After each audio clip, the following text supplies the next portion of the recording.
AP EAMCET 25కి సంబంధించి మెయిన్గా MPC registrations జరుగుతూ ఉన్నాయి. సో రిజిస్ట్రేషన్ చేసిన తర్వాత రిజిస్ట్రేషన్ స్టాటస్ అనేది చెక్ చేస్తూ ఉన్నారు చాలామంది స్టూడెంట్స్.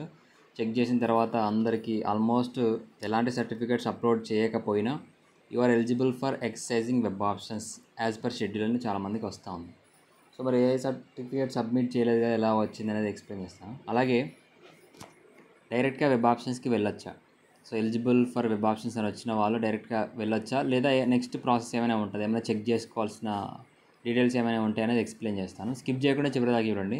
సో చాలామంది చూసి వెళ్ళిపోవడం వల్ల ఏంటంటే ఇన్ఫర్మేషన్ ఎక్కువ మందికి రీచ్ కాదు. సో చూసి వెళ్ళిపోకుండా లైక్ చేస్తే నాకు ఎంకరేజింగ్ అండ్ మోటివేటింగ్గా ఉంటుంది. మరిన్ని అప్డేట్స్ మీ ముందు తీసుకురావడం నేను ట్రై చేస్తాను. సో జెన్యూన్ అప్డేట్స్ వస్తూ ఉంటాయి కాబట్టి ఛానల్ని సబ్స్క్రైబ్ చేసుకోండి. అలాగే కౌన్సిలింగ్కి సంబంధించి గైడెన్స్ కావాలి, ప్రతి ఒక్క అప్డేట్ కావాలనుకుంటే ఎంపీసీ బైపీసీకి సంబంధించి వాట్సాప్ నెంబర్కి కాంటాక్ట్ కండి. 8500044057కి వాట్సాప్లో కాంటాక్ట్ అయితే పెయిడ్ మెంటర్షిప్కి సంబంధించి డీటెయిల్స్ ఇస్తారు. జాయిన్ అయిన వాళ్ళకి నా పర్సనల్ నెంబర్ ఇవ్వడం జరుగుతుంది. మీకు ఏ డౌట్ ఉన్నా కాల్ చేసి అడగచ్చు, కాల్లో జాయిన్ అయ్యేవారు. సో ఇక్కడ డీటెయిల్స్లోకి వెళ్తే మనకి రిజిస్ట్రేషన్ కంప్లీట్ అయిన తర్వాత రిజిస్ట్రేషన్ స్టాటస్. సో మీ రిజిస్ట్రేషన్ స్టాటస్లో మీకు eligible for exercising web options as per schedule వచ్చినా కానీ మీరు చెక్ చేసుకోవాల్సిన ఇంపార్టెంట్ ఇన్ఫర్మేషన్ ఒకటి ఉంది. సో అది మనకి ప్రింట్ వెరిఫైడ్ అప్లికేషన్. సో అంటే మీ అప్లికేషన్ వెరిఫై అయిపోయిన తర్వాత ప్రింట్ వెరిఫైడ్ అప్లికేషన్ అనేది చెక్ చేసుకోవాలి.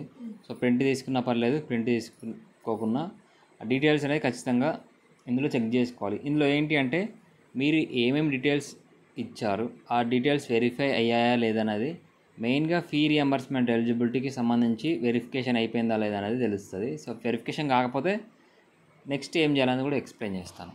So print verified application click చేయాలి. క్లిక్ చేశాక all ticket number, me date of birth entry చేసి సబ్మిట్ కొట్టగానే మీకు సంబంధించిన బేసిక్ డీటెయిల్స్, మీకు అప్లికేషన్ ఫామ్లో ఏవైతే డీటెయిల్స్ కనిపిస్తాయో ఆ డీటెయిల్స్కి సంబంధించిన ఫామ్ అనేది మీకు ఓపెన్ అవుతుంది.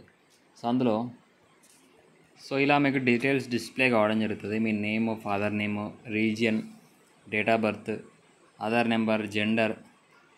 ఇందులో మెయిన్గా చెక్ చేసుకోవాల్సింది ఏంటంటే మీ కేటగిరీ డీటెయిల్స్ కరెక్ట్గా ఉన్నాయా.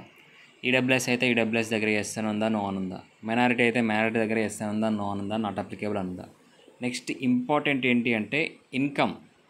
సో ఇన్కమ్ బిలో 2,50,000 ఉందా, అంటే మీకు eligible for exercising web options as per schedule అని వచ్చిన వాళ్ళు ఈ డీటెయిల్స్ చెక్ చేసుకోవాలి. ఇందులో బిలో 2,50,000 ఉన్న వాళ్ళకి మాత్రమే ఫీ రియంబర్స్మెంట్ అనేది రావడం జరుగుతుంది, అంటే ఫ్రీ సీట్ అనేది మీకు రావడం జరుగుతుంది. లేదు అబౌవ్ 2,50,000 ఉన్నా, నాట్ అప్లికేబుల్ అని ఉన్నా, ఎన్ఏ అని ఉన్నా, సో ఇలా ఈ 2,50,000 కంటే వేరే ఏమైనా ఉన్నా కానీ మీ ఫీ రియంబర్స్మెంట్ అనేది రాదు. కాలేజ్లో జాయిన్ అయ్యేటప్పుడు మొత్తం ఫీజు అనేది మీరే పే చేయాల్సి వస్తుంది. సో ఈ డీటెయిల్స్తో పాటు మీ ఇంటర్మీడియట్కి సంబంధించి, అలాగే స్పెషల్ కేటగిరీకి సంబంధించి, ఇంటర్మీడియట్ హాల్ టికెట్కి సంబంధించి సో డీటెయిల్స్ కరెక్ట్గా ఉన్నాయి లేదా చెక్ చేసుకోవాలి.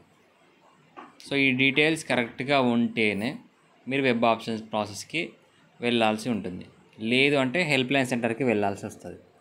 సో కాబట్టి చెక్ చేసుకోండి 1-2 సార్లు. Print verified application details match అయితేనే, కరెక్ట్గా ఉంటేనే నెక్స్ట్ ప్రాసెస్ వెబ్ ఆప్షన్స్కి వెళ్ళాల్సి ఉంటుంది. సో ఎవరెవరికైతే ఇలా వస్తుందో వాళ్ళకి తప్పకుండా వీడియోని షేర్ చేయండి, వీడియోని లైక్ చేయండి. డిస్క్రిప్షన్లో టెలిగ్రామ్ ఛానల్, వాట్సాప్ ఛానల్లో జాయిన్ చేయండి. కౌన్సిలింగ్కి సంబంధించి పెయిడ్ గైడెన్స్ కావాలి అనుకుంటే వాట్సాప్లో కాంటాక్ట్ కండి. ఓకేనా. Thank you. Thanks for watching this video.